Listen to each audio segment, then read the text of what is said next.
Hello everyone, I'm Melody. Today I want to share with you a concept that's been really guiding in my life. It's about distinguishing between what is the goose and what is the golden egg, distinguishing between principle and interest, and what it means to build a system versus just adding new features. Let's start with a little story. The story is about a farmer who has a goose. This goose was magical. One day, it suddenly laid an egg, and it was a solid gold egg. The farmer kept it a secret.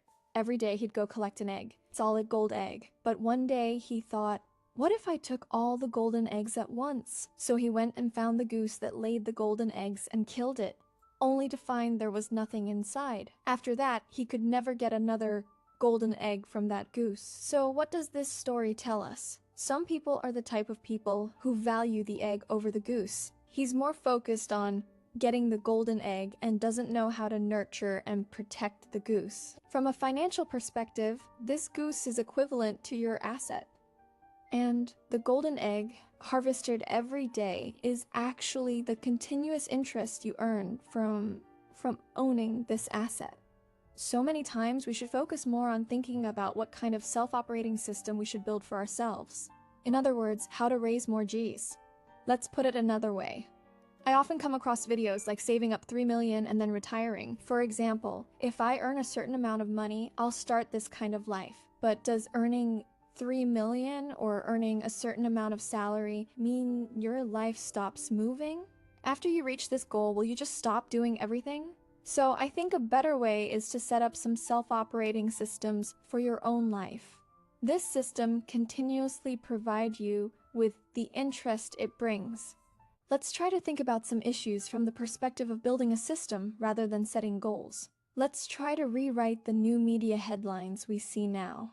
Instead of aiming to read in books a year, it's about building good reading habits. It's not about earning $1 million annual salary after graduating for a certain number of years, but about having the ability to exchange value with the world even when the industry bubble bursts. It's not about finding a partner or getting married by a certain age, but about hoping to have the ability to love yourself or others in the coming years and having a communication style that allows you to get along well with others. It's not about visiting 100 countries in a certain number of years, but about using that as a way to understand yourself and the world better.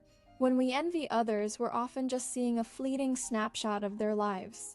This snapshot in someone else's life, or even in your own, might only be a few tiny moments.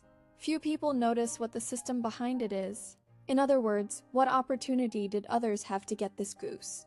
I believe everyone also knows that the internet industry job market 5 years ago is completely different from this year's. So when you're in the current environment and see others who exchanged value 5 years ago and get the so-called golden eggs in terms of salary or title, you might envy them, but you need to think, in the current context, what kind of goose you need to build and raise. Maybe the goose isn't the best choice right now, then you might have other options, like pigs or cows.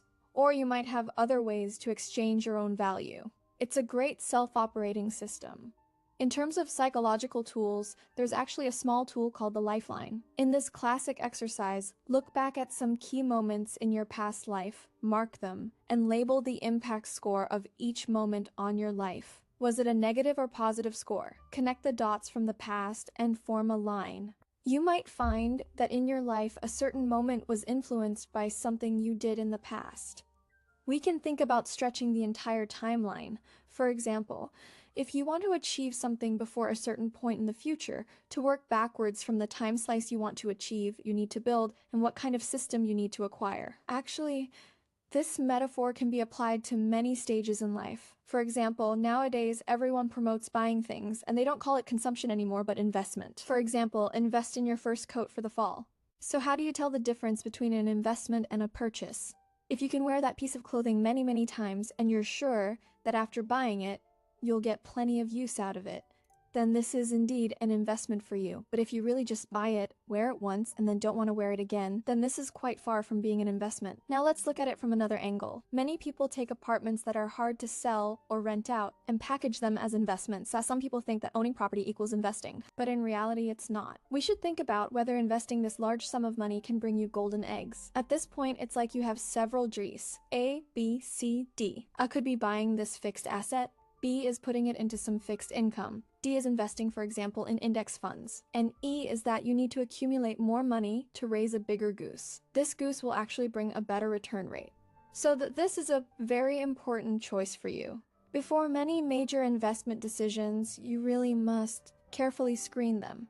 Are you buying a goose that can lay golden eggs, or a goose that can lay very, very small eggs? If you have time, I hope you can also take stock. Which geese you currently have and which new geese you want to raise in the future to help you gain more returns. The grain you are currently harvesting. This grain could be your monetary investment or your time investment. Should you continue to invest in raising that bigger goose? Or acquire some new small geese and raise them slowly? Let it have a better flywheel to start spinning, to get more of what you want.